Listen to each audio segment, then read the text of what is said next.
200 grams బెల్లంతో ఎన్ని అరిసెలు వస్తాయి ఈరోజు నేను మీకు చూపిస్తానండి.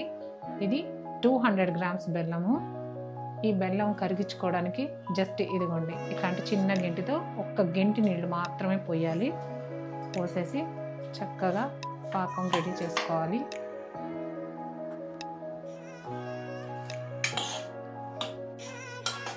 ఒక్క 10 నిమిషాలు వదిలేసాం అనుకోండి, చక్కగా పాకం వచ్చేస్తుంది.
కొద్దిగా వెయిట్ చేస్తున్నాం. దీని లోపల పాకం చెక్ చేసుకుంటున్నాను.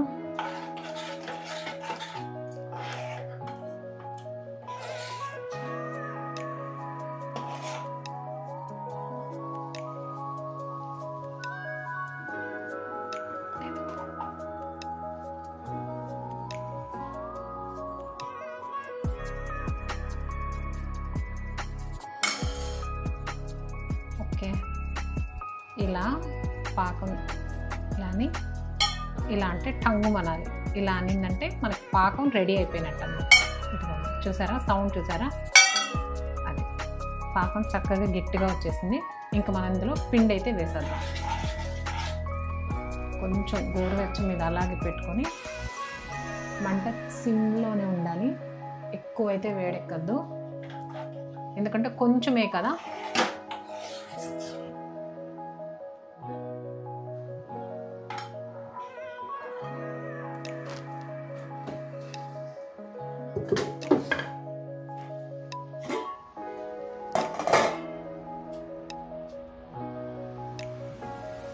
ఇదిగోండి 8 గంటల సేపు బియ్యం అయితే నానబెట్టుకోవాలి.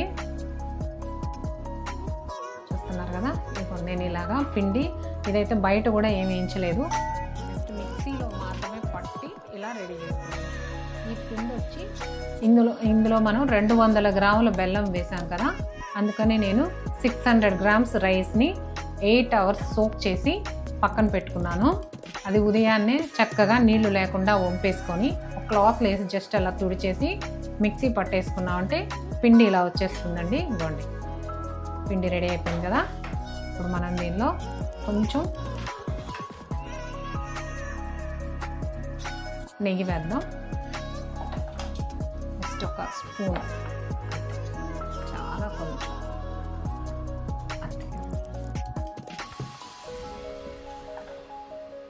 వేసేసి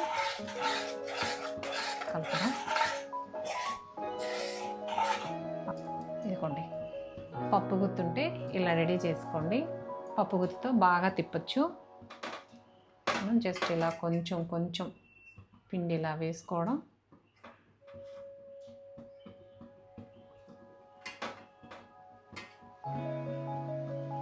పప్పు గుత్తితో తిప్పడం.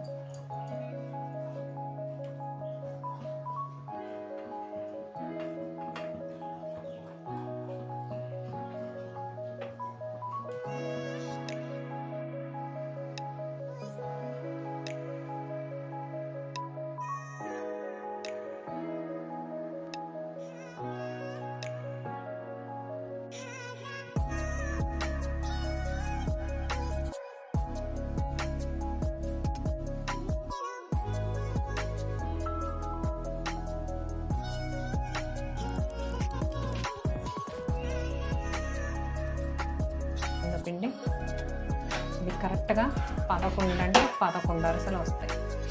అయితే ఇంకొంచెం ఒకటి అర ఎక్కువ వస్తాయి, అంతకు మించి అయితే రావు. చాలా ఈజీ అండి చేసుకోవడం. ఇన్స్టెంట్ అరిసెలు అన్నమాట. స్టవ్ కట్టేసి దీని మీద కొంచెం ఆయిల్ వేసేసి మూత పెట్టేసుకొని పక్కన పెట్టేసుకోవడమే. ఎందుకంటే హీట్ తగ్గిపోకూడదు కదా, హీట్ తగ్గిపోతే అసలు పగిలినట్లు అవుతాయి. కానీ అలా కొంచెం నెయ్యి వేసేసి పక్కన పెట్టేసుకోవాలి.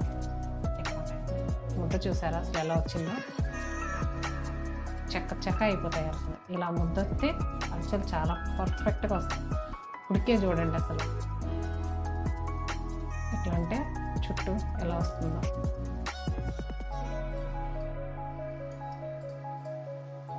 ఓకేనా, చిన్న బాండలు పెట్టుకుంటే సరిపోతుంది. ఎక్కువ మంట అయితే పెట్టకండి, ఎందుకంటే మనం చేసేది నెయ్యి కాబట్టి తొందరగా ఎవాబరేట్ అయిపోతుంది. కాబట్టి మీడియం ఫ్లేమ్ మీద పెట్టుకోండి. ఇదిగోండి ఇలాంటి ఒక గిన్నెలో ఇస్త్రాకు వేసి రెడీ చేసుకోండి. నేనైతే నెయ్యి వేస్తున్నాను.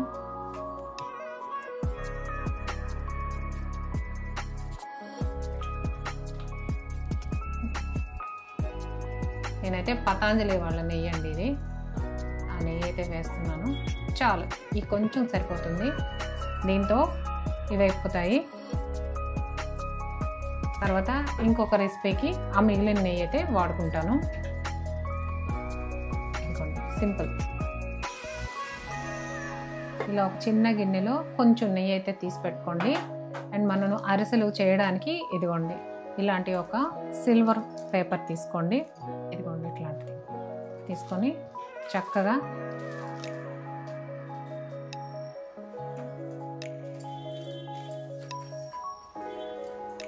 ఇలాగా ముందు నెయ్యితోటి దీని మీద స్ప్రెడ్ చేసుకొని మనం రెడీ చేసి పెట్టుకున్న పిండి ఉంది కదా,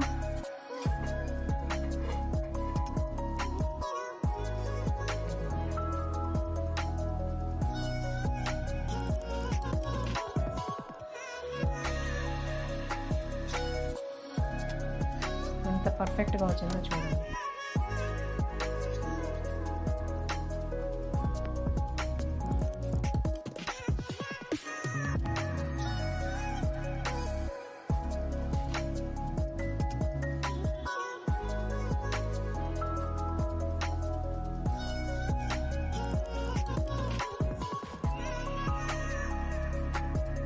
ఇది కొసలు ఇలా ఎందుకు వస్తుందంటే మనం మిక్సీ పట్టుకున్నాం కదా, అందువల్ల అలాగే వస్తుంది. అదైతే పెద్ద ప్రాబ్లం అయితే కానే కాదు.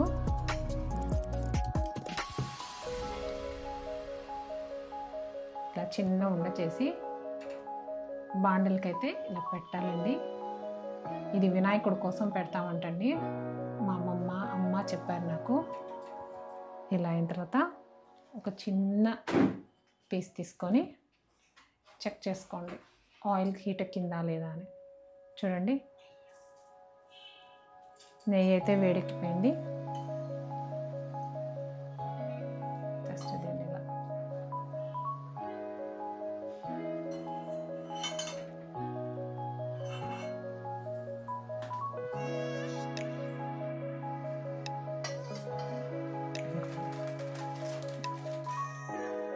మన అరిస రెడీ. వేసిన అరిసె అయితే కాలింది. ఇంకోటి జస్ట్ దీన్ని ఇలాగా ఇంతే ఇట్లా స్క్వీజ్ చేసుకోవాలి. ఎక్కువ అయితే ఏం వత్తక్కర్లేదండి, ఎందుకంటే నేతి అరిసెలు ఎక్కువ వత్తకూడదు, చెక్కల్లాగా అయిపోతాయి ఎక్కువ వత్తితే.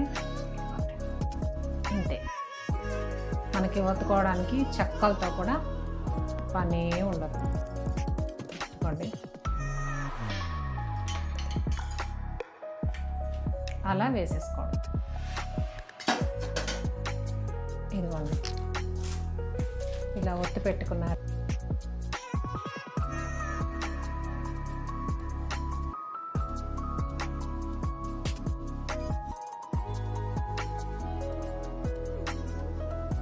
ఎప్పుడైనా మనము ఇన్స్టెంట్గా ఇట్లా అరిసెలు చేసుకునేటప్పుడు పిండి ఇలా అయిందనుకోండి, జస్ట్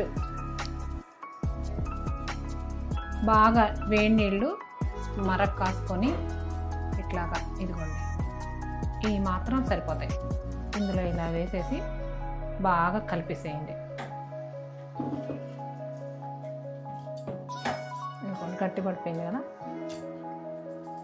ఎందుకంటే క్వాంటిటీ చాలా తక్కువ ఉంది కదా, త్వరగా పీల్ చేస్తుంది. అందులో మనం ఈ పిండిని మిక్సీలో పట్టాం కదా, అందుకని పిండి కొంచెం గట్టి పడిపోయింది.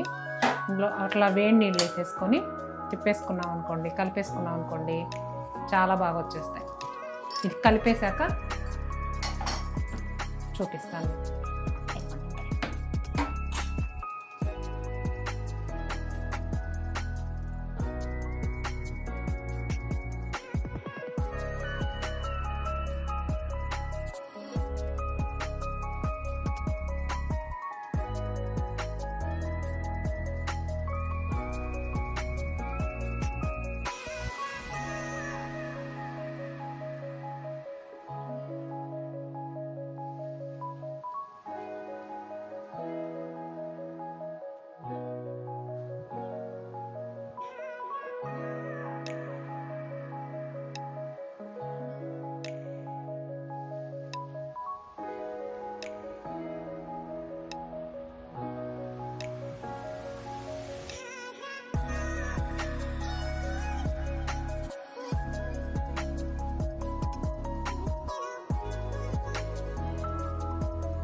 కమ్మని నేతి అరిసెలు మహా అయితే ఒక ½ అవర్ టైం వీటికి కేటాయించాం అనుకోండి, కమ్మని నెయ్యి అరిసెలు రెడీ అయిపోతాయి. ఎన్ని అరిసెలు వచ్చాయి చూద్దామా?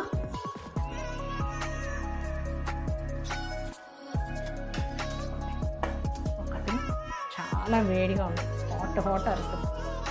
2, 3, 4, 5,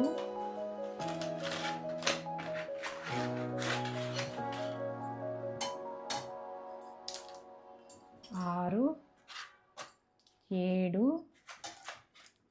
8, 9, 10, ఇవి ఒక 3, మొత్తం 13 అరిసెలు వచ్చాయండి. నాకైతే 11 చాలు, ఇంకా 3 వచ్చి ఎక్స్ట్రా వచ్చాయి. బయట ఏ ఆయిల్స్ వాడతారు, ఎలా ప్రిపేర్ చేస్తారో అనే టెన్షన్ లేకుండా మన చేత్తో మన ఇంట్లో చేసి పెడితే పిల్లలు కూడా ఇలాంటి మంచి హోమ్ ఫుడ్కి అలవాటు పడిపోతారు. ఇదైతే మర్చిపోకండి, తప్పకుండా ట్రై చేయండి.